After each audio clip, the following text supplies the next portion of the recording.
Hi everyone, today we're going to talk about the consequences of interval-based ear training. More specifically, I will talk about the different type of consequences and results that usually students have when they practice interval-based ear training depending on their level. That's because depending on a student's current level, interval-based ear training can produce very different results. For those of you that haven't watched any other videos on this channel, I don't suggest practicing interval-based ear training, but if you're doing that, this video will be very helpful for you to really understand what are the consequences and what are the results that you should expect based on your current level. So for the sake of this video, I want to divide musicians in general into two main categories. So you see that we have here two types of students. So the first type of student, the A-type student, haven't internalized the tonal structure yet.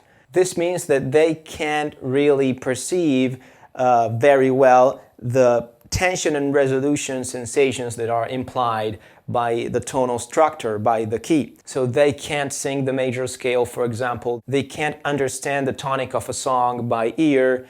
They can't really differentiate between the different elements, the different degrees of the scale, and the sound of the chords included in the key. So in other words, they don't have yet a very basic mental representation of a simple musical context. The musical context I'm referring to can be, for example, the major key. And this is the type A student.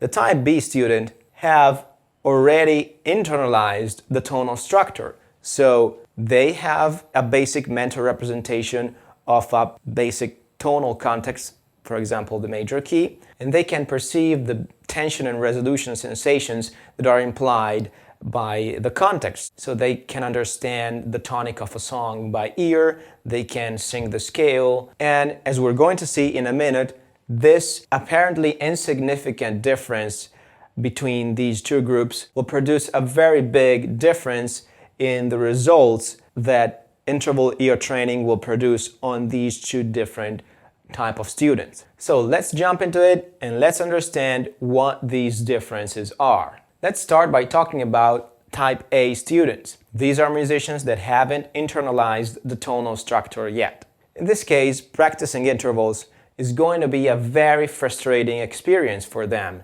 because basically they can't even recognize intervals. Indeed, they can't even perceive the differences in sound between one interval to another. That makes it impossible for them to recognize the intervals. That's because intervals are perceived as different elements. Different intervals are perceived as being different elements only after we can mentally include them in an abstract context.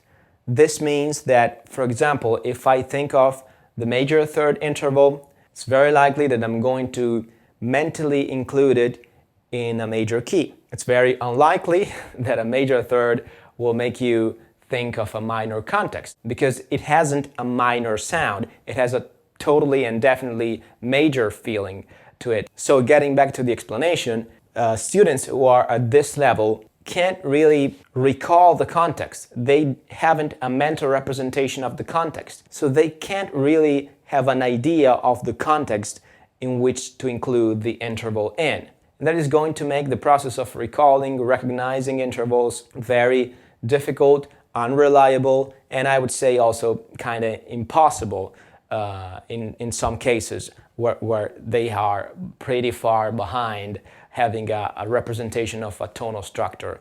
That's because without having a context in mind, you're not going to have a structure in which to include the sounds in. Basically, you don't have any stable reference that will allow you to mentally lay down the sounds in the appropriate way. So if you're at this point and you haven't internalized the tonal structure yet, it's a very bad idea to practice intervals right away because you're not going to improve by any means by practicing intervals.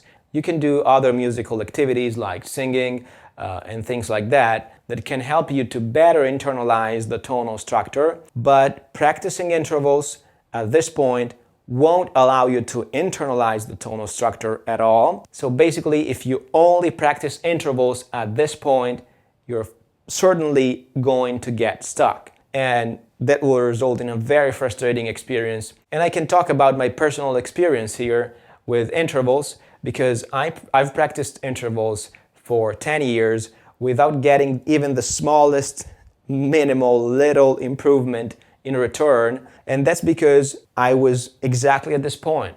I had not internalized the tonal structure at that point in time. So what happened is that I couldn't really hear the differences between a minor third and a major third. And I know it sounds ridiculous, but that's absolutely the truth.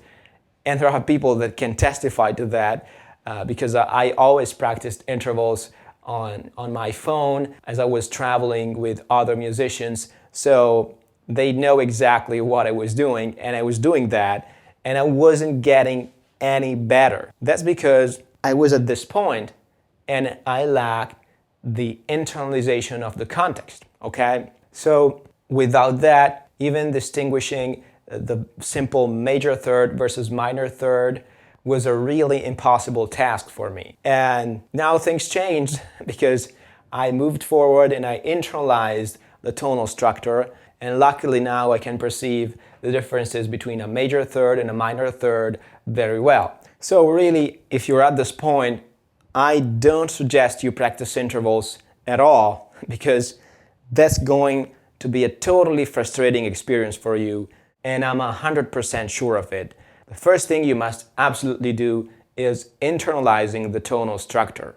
But anyway, let's talk about Group B. So students who already have internalized the tonal structure. Well, these students can be properly trained to recognize or produce isolated intervals. Produce means sing isolated intervals, because at this point they have the mental representation of the context that allows them to have a structure in which to include the intervals in. And so they have this framework of reference they can use to lay down the sounds in the appropriate way. Another very important thing to mention is that intervals can carry different contexts. So, for example, the major third can carry the sensation of a major key. A minor third would carry the sensation of a minor key in most cases. So this perception of the context implied by the harmonic context implied by the intervals are really helpful in figuring out the intervals themselves. Because if I hear something that sounds minor, I would never think of, oh, is it a major third?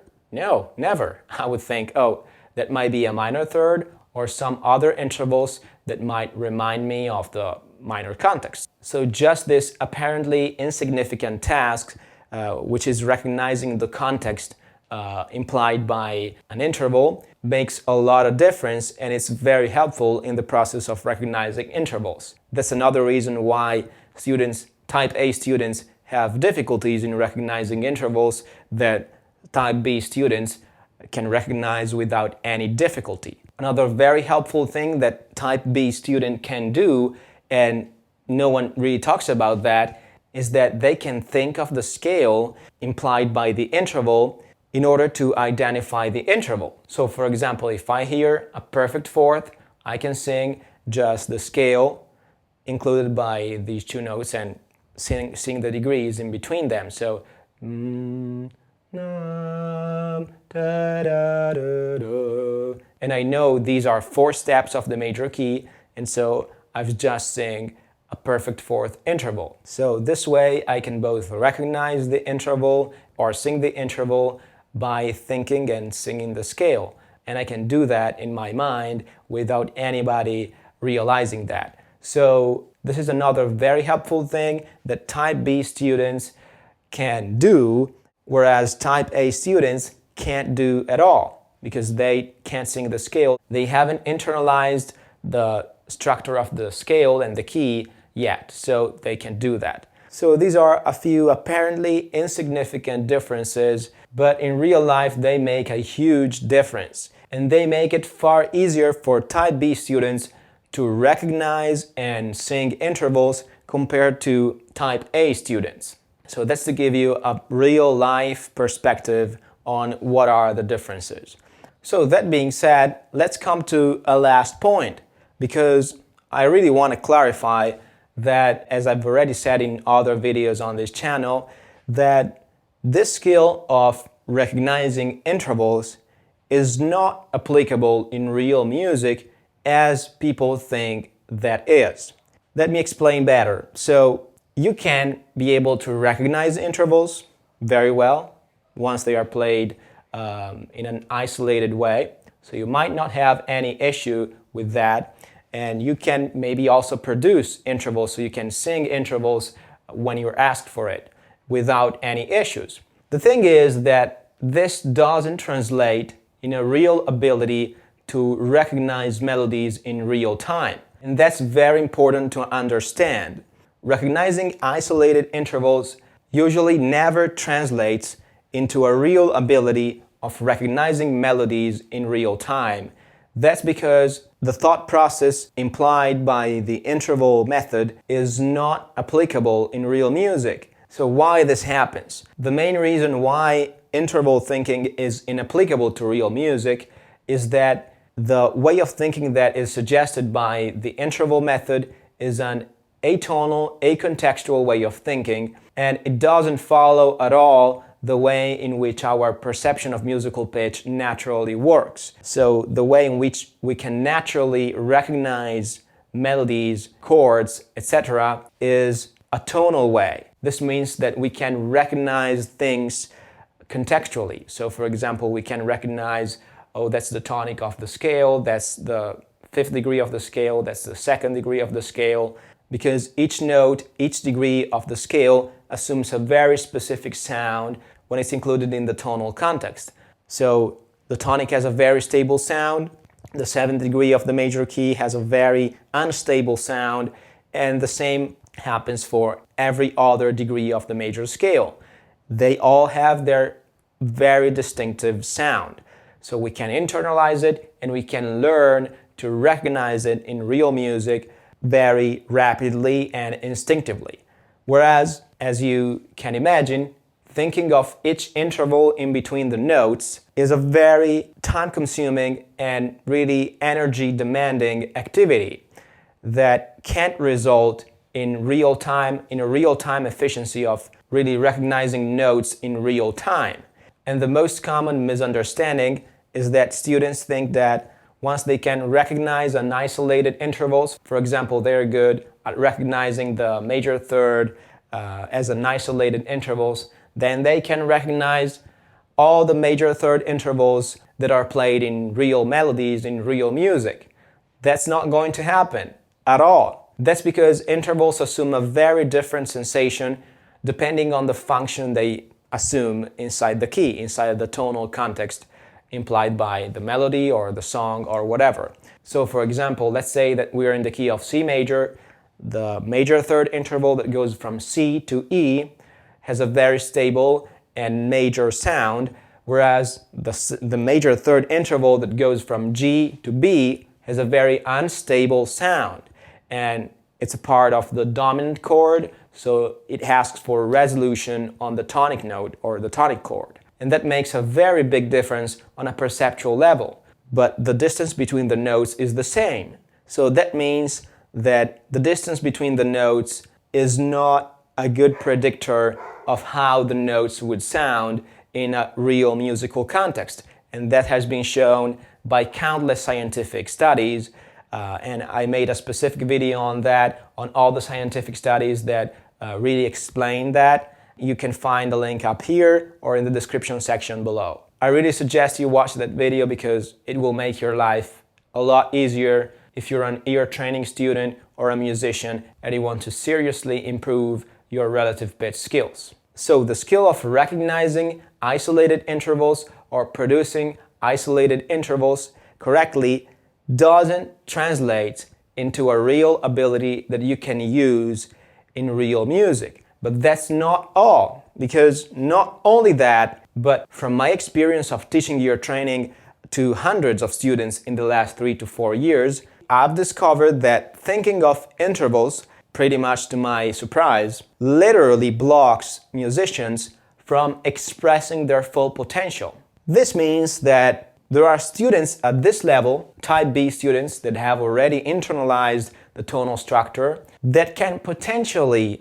perform good melodic dictation tasks. They can perform good in melodic dictation. They can perform very well in chord progressions recognition and things like that, but they are taught to think in intervals term.